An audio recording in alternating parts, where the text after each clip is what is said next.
स्वागत छ। धेरैजनालाई आफ्नो घर वा कोठा अलि राम्रो बनाउन मन हुन्छ, चिटिक्क पार्न, हैन? एकदमै। तर इन्टेरियर डिजाइनर राख्ने बेला चाहिँ कहाँबाट सुरु गर्ने होला भन्ने अलमल हुन सक्छ। हो नि, त्यो त हुन्छ नै। आज हामी यही प्रक्रियालाई अलि सजिलो बनाउन डिजाइनरलाई सम्पर्क गर्नुभन्दा अगाडि के तयारी गर्नुपर्छ भन्ने बारेमा अलिक गहिरिएर कुरा गर्दैछौँ। ल, राम्रो विषय हो यो। हामीसँग एउटा स्रोत छ जसले यसमा केही महत्त्वपूर्ण टिप्स दिएको छ रे। त्यसो भए पहिलो कदम के हो त?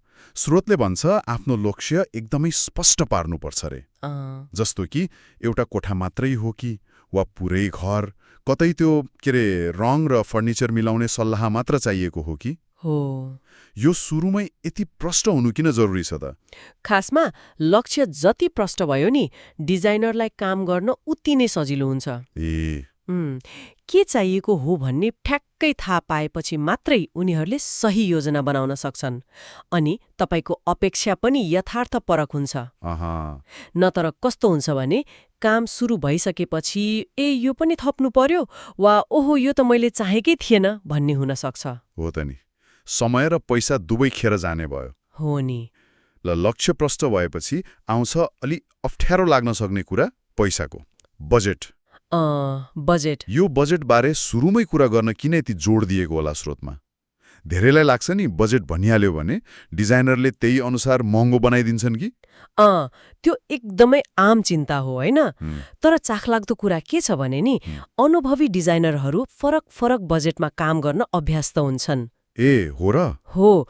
सुरुमै बजेट थाहा पाउँदा उनीहरूलाई तपाईको सीमाभित्र रहेर के गर्न सकिन्छ, कस्तो फर्निचर, कस्तो सामग्री छान्ने भन्नेमा यथार्थपरक हुन मद्दत मिल्छ। अनि पछि गएर यति धेरै पो लाग्यो भन्ने खालको त्यो झट्का लाग्दैन। सरप्राइज बिलाउँदैन। हो। यो पारदर्शिताले दुवै पक्षलाई ढुक्क बनाउँछ के? ल, बजेटको कुरा पनि भयो। अब आउँछ प्रेरणाको कुरा। इन्स्पिरेसन। पिन्ट्रेस्ट हेर्ने, इन्स्टाग्राममा स्क्रोल गर्ने, म्यागजिन पल्टाउने, यस्तो।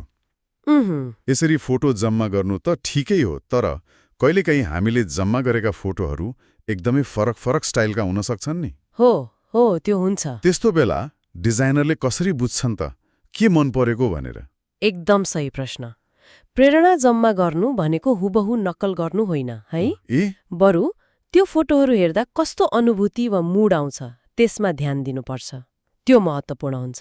कस्तो अनुभूति? जस्तै तपाईलाई मिनिमलिस्ट मतलब कम सामान भएको सफा खालको मन पर्यो कि वा अलि रङ्गीन बोहेमियन खालको?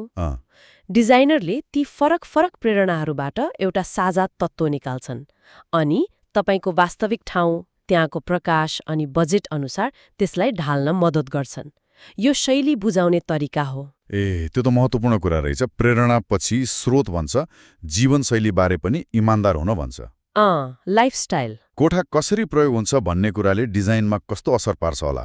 ओहो, यसले त ठूलो असर पार्छ नि। जस्तै? उदाहरणको लागि घरमा साना केटाकेटी छन् वा घरपालुवा जनावर छन् भने पक्कै पनि सेतो कार्पेट वा एकदमै नाजुक फर्निचर त्यति व्यावहारिक हुँदैन, हैन? हो त नि। फोहोर भइहाल्छ। त्यस्तै घरबाटै काम गर्ने व्यक्तिको आवश्यकता र धेरै पाहुना आइरहने घरको आवश्यकता फरक हुन्छ। जीवनशैली प्रष्ट भयो भने त्यो लेआउट कस्तो बनाउने, सामग्री कतिको टिकाउ चाहिने, रङ कस्तो छान्ने जस्ता व्यावहारिक निर्णयहरू सही हुन्छन्। अब आयो डिजाइनर छान्ने पालो। महत्त्वपूर्ण चरण। स्रोत भन्छ उनीहरूको पोर्टफोलियो हेर्नुहोस्, अरूले दिएको प्रतिक्रिया पढ्नुहोस् अनि भेटेरै कुरा गर्नुहोस्। पोर्टफोलियो भनेको उनीहरूले पहिले गरेका कामहरूको सङ्ग्रह, होइन त? हो, त्यही हो। तर राम्रो काम मात्र हेरेर पुग्छ र? पोर्टफोलियोले उनीहरूको शैली र अनुभव त देखाउँछ नै, तर यो एउटा सहकार्य हो नि, होइन? सहकार्य। डिजाइनरको काम मन पर्नु त छँदैछ, सँगसँगै तपाईको कुरा सुन्ने, विचार बुझ्ने र जसँग कुराकानी गर्न सहज लाग्छ त्यस्तो व्यक्ति छान्नु पर्छ। मतलब सम्बन्ध पनि राम्रो हुनु पर्यो। एकदम। कहिलेकाहीँ एकदमै ठूलो नाम भएको डिजाइनर भन्दा पनि तपाईको आवश्यकता र सोचाइ बुझ्ने डिजाइनर उत्तम हुन सक्छन्। त्यो तालमेल मिल्नु पर्यो। सहकार्यको कुरा गर्दा स्रोतको अन्तिम सल्लाह छ नयाँ आइडियाप्रति खुला रहने, तर आफूलाई के मन पर्दैन भन्नेमा चाहिँ इमान्दार हुने। हो, यो सन्तुलन महत्त्वपूर्ण छ। यो सन्तुलन कसरी मिलाउने होला? कहिलेकाहीँ डिजाइनरको कुरा मान्ने कि आफ्नै? हेर्नुस्, एक कुशल डिजाइनरले तपाईँलाई अलि फरक सोच्न, नयाँ कुरा प्रयास गर्न हौसला दिन सक्छन्। कहिलेकाहीँ त्यसले नतिजा अझ राम्रो बन्न सक्छ। हुँ, तर अन्ततः त्यो ठाउँ तपाईँको हो, त्यहाँ बस्ने तपाईँ हो। हो नि। त्यसैले कुनै रङ, शैली वा सामान तपाईँलाई पटक्कै मन परेन भने सुरुमै यो मलाई ठिक लागेन भन्न हिचकिचाउनु हुँदैन। डराउनु भएन।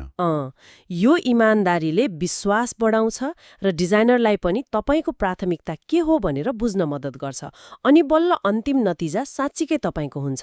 ल, त्यसो भए डिजाइनर खोज्नु अघि तयारीका मुख्य बुदाहरू के रहेछन् त? सरसर्ती भन्दा स्पष्ट लक्ष्य बनाउने, यथार्थपरक बजेट छुट्याउने, मनपर्ने शैलीको प्रेरणा जम्मा गर्ने तर हुबहु नकल गर्न होइन। हो, शैली बुझ्नलाई। अनि आफ्नो जीवनशैली बुझ्ने, डिजाइनरको राम्रोसँग खोजी गर्ने, काम मात्र होइन कुराकानी पनि हेरेर।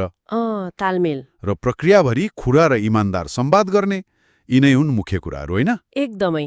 यी सबै तयारीले तपाईँलाई यो प्रक्रियामा अलि सशक्त महसुस गराउँछ, अनि डिजाइनरहरूसँगको साझेदारी पनि बलियो बन्छ। जसले गर्दा तपाईँको आवश्यकता र व्यक्तित्व ठ्याक्कै झल्किने ठाउँ बन्छ। ल, आजको लागि हाम्रो कुराकानी यति नै हुन्छ। जाँदै सोच्नको लागि एउटा प्रश्न छोडेर जान्छु। यी सबै व्यावहारिक तयारी त छँदैछन्, तर तपाईँ आफ्नो नयाँ डिजाइन गरिएको ठाउँले अन्तत कस्तो अनुभूति गराओस् भन्ने चाहनुहुन्छ? शान्त, ऊर्जावान, न्यानो वा अरू केही? अनि त्यो अनुमूर्त भावनालाई डिजाइनर समक्ष कसरी प्रष्टसँग राख्न सकिएला सोच्दै गर्नुहोला।